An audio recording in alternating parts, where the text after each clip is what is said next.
चिंता में खुद को बर्बाद मत करो। ये बात उन दिनों की है जब बुद्धा मरवन में अपना समय व्यतीत कर रहे थे।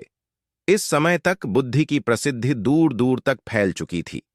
बहुत दूर दूर से लोग अपनी चिंताओं और परेशानियों का समाधान खोजने के पास आते थे। ऐसे ही एक दिन जब बुद्धा मरवन में अपने शिष्यों को प्रवचन दे रहे थे, तो एक अधेड़ उम्र का व्यक्ति अपने 2021 वर्ष के पुत्र को अपने साथ लिए बुद्धि की तरफ चला आ रहा था। जब यह प्रवचन स्थल के पास पहुंच गए, तो एक नजर उन पर डाली और इशारे से बैठने के लिए कहा। जब प्रवचन समाप्त हो गया और सभी लोग वहां से चले गए, तो बुद्ध ने उस व्यक्ति को अपने पास बुलाया और बैठने के लिए कहा। वहां चारों तरफ हरियाली छाई हुई थी। मौसम बहुत सुहाना था और तरह तरह के पक्षियों की आवाजें गूंज रही थीं। ऐसा नजारा देखकर उस व्यक्ति को अंदर से असीम शांति महसूस हो रही थी। इसके बाद बुद्ध ने उस व्यक्ति से आने का कारण पूछा, तो इस पर व्यक्ति ने कहा, यह तथागर, मैं 2 दिन की लंबी यात्रा करके अपने पुत्र को आपसे मिलवाने लाया हूं। ये मेरा इकलौता पुत्र है और ये हर समय थका थका रहता है। ऐसा लगता है जैसे इसके अंदर कोई जान ही नहीं है, कोई प्राणी नहीं है। इसका स्वभाव भी काफी चिड़चिड़ा हो गया है। अगर हम इससे कुछ भी कहते हैं तो यह हमारी छोटी छोटी बातों पर गुस्सा हो जाता है। इसके देखने की क्षमता भी उम्र से पहले ही कमजोर हो गई है और इसके बाल भी सफेद पड़ने लगे हैं। इतनी कम उम्र में इतनी बड़ी उम्र का लगना मुझे तो कुछ समझ नहीं आ रहा। किसके साथ हो? क्या रहा है तथागर? मैं अपने पुत्र के स्वास्थ्य को लेकर बहुत चिंतित हूं। जब मैं अपने पुत्र को वैद्य जी के पास लेकर गया, तो उन्होंने कुछ औषधि दी और कहा, अपने पुत्र को तनाव कम लेने के लिए कहो। वो अपने दिमाग में बहुत अधिक तनाव लेता है, इसलिए उसकी ऐसी हालत हो गई है। लेकिन मुझे उनके बहुत समझाने के बाद भी तनाव का मतलब समझ नहीं आया। मुझे नहीं पता कि तनाव होता क्या है, ये किन कारणों से आता है और उसे कैसे अपने पुत्र के दिमाग से निकालूं। लेकिन मुझे सबसे पहले तो ये समझना है कि तनाव होता क्या है। इसीलिए तथागत मैं आपके पास आया हूं। कृपया आप मेरी समस्या का समाधान कीजिए। यह सुन बुद्ध उसके पुत्र को बड़े ध्यान से देखते हैं।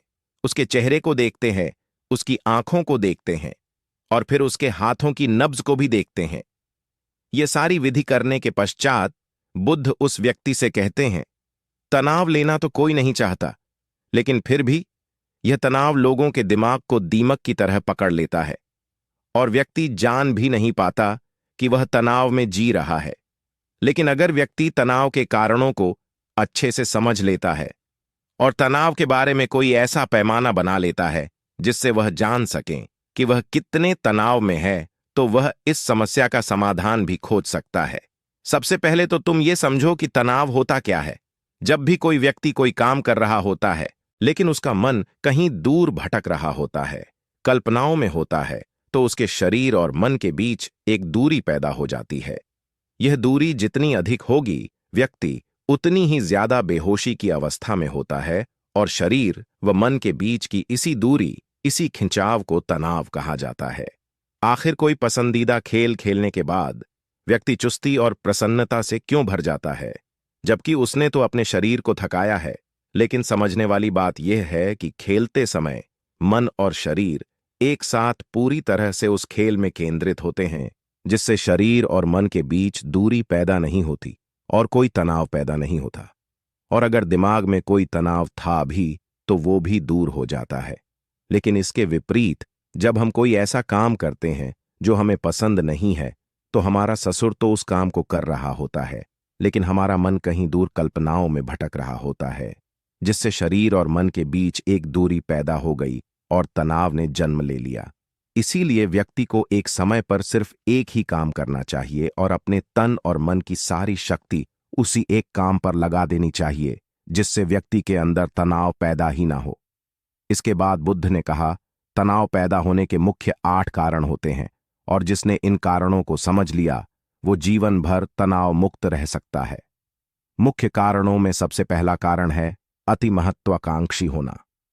महत्वाकांक्षी होना अच्छी बात है, लेकिन क्या कभी आपने इस बात पर ध्यान दिया है कि इंसान के लक्ष्य कभी पूरी ही नहीं होते? उसका एक लक्ष्य पूरा हुआ नहीं कि वह दूसरे की तरफ भागने लगता है, दूसरा पूरा हुआ तो तीसरे की तरफ, और इस तरीके से वो अपने लक्ष्यों को पाने के लिए जिंदगी भर गोल गोल घूमता रहता है।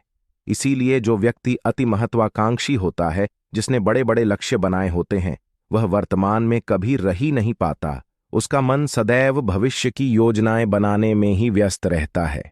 उसका शरीर तो वर्तमान में रहता है, लेकिन भविष्य में ही रहता है, जिससे मन और शरीर के बीच दूरी पैदा हो जाती है और वह तनाव भरी जिंदगी जीने लगता है। बुद्ध के मुंह से यह बात सुन उस लड़के ने कहा, बुद्ध, तो फिर इसका मतलब है कि हमें लक्ष्य नहीं बनानी चाहिए, क्योंकि लक्ष्य बनाना भी तो महत्वाकांक्षा ही है।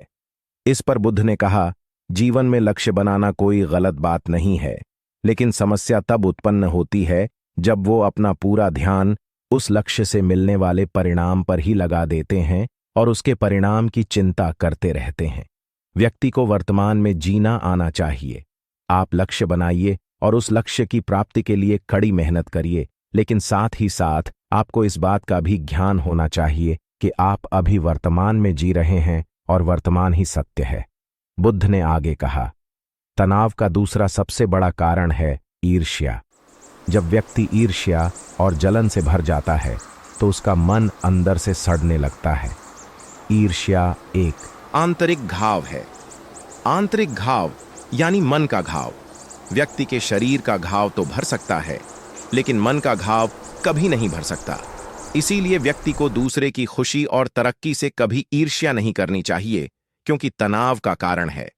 इसके बाद बुद्ध ने तनाव का अगला कारण बताते हुए कहा कि आरुषिपूर्ण काम करने से भी मन में तनाव पैदा होता है।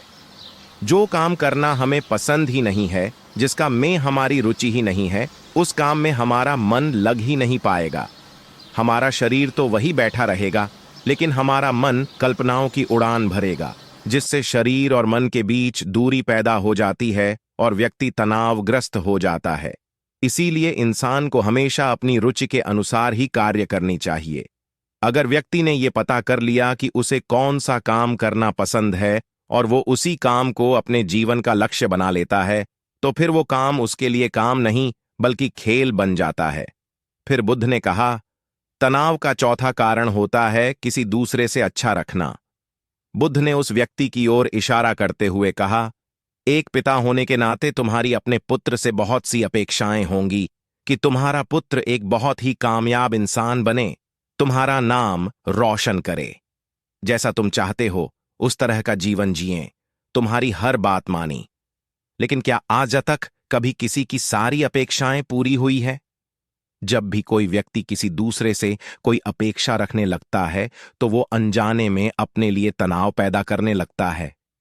जरा सोचो कि अगर तुम्हारा बेटा तुम्हारे अनुसार काम नहीं कर रहा और वो नहीं बन पा रहा जो तुम उसे बनाना चाहते हो, तो निश्चित रूप से तुम्हारे दिमाग को तनाव पकड़ लेगा। तुम तनाव से भरा जीवन जीना शुरू कर दोगे और इस तनाव के बस में आकर तुम ऐसा व्यवहार करोगे, ऐसी बातें करोगे कि तुम्हारा अपने पुत्र के साथ संबंध और भी खराब होता चला जाएगा। इसीलिए व्यक्ति को जितना हो सके उतनी कम अपेक्षाएं दूसरों से रखनी चाहिए, और अगर पूरी तरह से तनाव मुक्त रहना है तो दूसरों से अपेक्षा रखना ही बंद कर दो। इसके बाद बुद्ध ने कहा कि शारीरिक कष्ट भी इंसान के तनाव का एक कारण होता है। जब व्यक्ति किसी शारीरिक पीड़ा से गुजर रहा होता है तो उसका पूरा ध्यान बस अपने उस शारीरिक दर्द पर होता है और वो पूरे दिन बस उसी के बारे में सोचता रहता है, जिससे उसका मन दुख के विचारों से भर जाता है और ऐसी स्थिति में व्यक्ति तनावग्रस्त रहने लगता है। यह सुन उस व्यक्ति ने कहा कि हे बुद्ध, शारीरिक दुख तो किसी भी व्यक्ति को हो सकता है, तो फिर क्या हुआ? व्यक्ति जीवन भर तनाव में ही जिएगा। इसका जवाब देते हुए बुद्ध ने कहा कि इंसान को यह बात समझनी चाहिए कि हमारा जीवन दुखों का आधार है। जैसे जैसे हमारा जीवन आगे बढ़ता है, इसमें दुख आते हैं, बीमारियां आती हैं और फिर अंत में मृत्यु भी आती है। तो बीमारियां इंसान के जीवन का अभिन्न अंग है, कोई इनसे बच नहीं सकता। बस किसी किसी के जीवन में ये समय से पहले आ जाती है तो किसी के बाद में पढ़ाती सबको है। जब इंसान का मन इस बात को अच्छे से समझ लेगा तो फिर वह अपनी बीमारी के बारे में सोच सोच कर ज्यादा तनाव नहीं लेगा, क्योंकि यह हमारे जीवन का अभिन्न हिस्सा है और इसके लिए व्यक्ति को शारीरिक रूप से भी अभ्यास करते रहना चाहिए। अपने जीवन में व्यायाम और स्वस्थ जीवन शैली को भी जगह देनी चाहिए ताकि उसका शरीर लंबे समय तक निरोगी रहकर सही से काम कर सकें। तनाव का अगला कारण होता है अपनी योजनाओं को समझने के लिए समय न देना। कुछ लोगों के दिमाग में कोई विचार आया नहीं है कि वो बिना सोचे समझे उस पर काम करना शुरू कर देते हैं, और जब उस काम में उन्हें असफलता मिलती है तो वह तनाव से भर जाते हैं, क्योंकि उन्होंने उस काम को शुरू करने से पहले उसके बारे में पूरी जानकारी इकट्ठा नहीं की थी।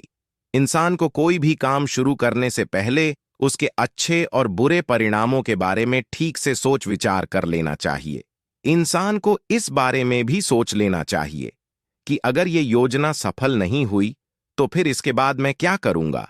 इसलिए व्यक्ति को अपनी योजनाओं को ठीक से समझने के लिए पूरा समय देना चाहिए ताकि बाद में उस योजना की वजह से तनाव पैदा ना हो। तनाव का 7वां सबसे बड़ा कारण होता है टाल मटोल करना, आज के काम को कल पर टालना। आप लोगों ने ये कहावत तो सुनी होगी कि आलसी इंसान के शरीर का सबसे बड़ा शत्रु है। इंसान आलस्य की वजह से आज के काम को कल के लिए टाल देता है और फिर काम को टालना उसकी आदत बन जाती है। काम को कल पर टालने वाले व्यक्ति का काम कभी भी समय पर पूरा नहीं हो पाता, और अगर किसी तरह से पूरा हो भी जाता है तो वह उतना अच्छा नहीं हो पाता जितना अच्छा उसे किया जा सकता था, और फिर यह बात व्यक्ति के अंदर तनाव पैदा करती है। लेकिन काम को टालना या काम को एकदम अंत समय पर करना एक आदत है। इसीलिए व्यक्ति ना चाहते हुए भी बार बार अपनी इस आदत का शिकार बन जाता है और काम को टालता रहता है, और फिर जब काम की समय सीमा पास आ जाती है तो वह तनाव से भरकर काम को पूरा करने का प्रयास करता है। इसीलिए तनाव मुक्त रहने के लिए व्यक्ति को काम को टालने की आदत छोड़नी पड़ेगी, और यह तभी संभव है जब व्यक्ति काम को समय से पहले खत्म करने का निश्चय करें। सबसे आखिरी और सबसे प्रमुख कारण जो तनाव का होता है वो है ज्यादा सोचना। लगातार सोचते रहना भी एक बीमारी है, और यह उस व्यक्ति में सबसे ज्यादा पाई जाती है जो कपोल कल्पनाएं करता है, जो अतीत की घटनाओं और भविष्य की बातों के बारे में सोचता रहता है, जो बेवजह के अनुमान लगाता रहता है। इसीलिए व्यक्ति को ज्यादा सोचने की आदत पर लगाम लगाना चाहिए। इसके लिए जितना हो सके खुद को काम में व्यस्त रखना चाहिए और हर दिन ध्यान का अभ्यास करने को अपने जीवन का हिस्सा बना लेना चाहिए। बुद्ध के मुंह से यह सारी बातें सुनकर उस व्यक्ति ने हाथ जोड़कर कहा, बुद्ध, मेरा पुत्र तो अभी मात्र 20 वर्ष का ही है और इसमें अभी इतनी समझ भी नहीं है कि यह आपकी बताई सारी बातों का एक साथ पालन कर सकें।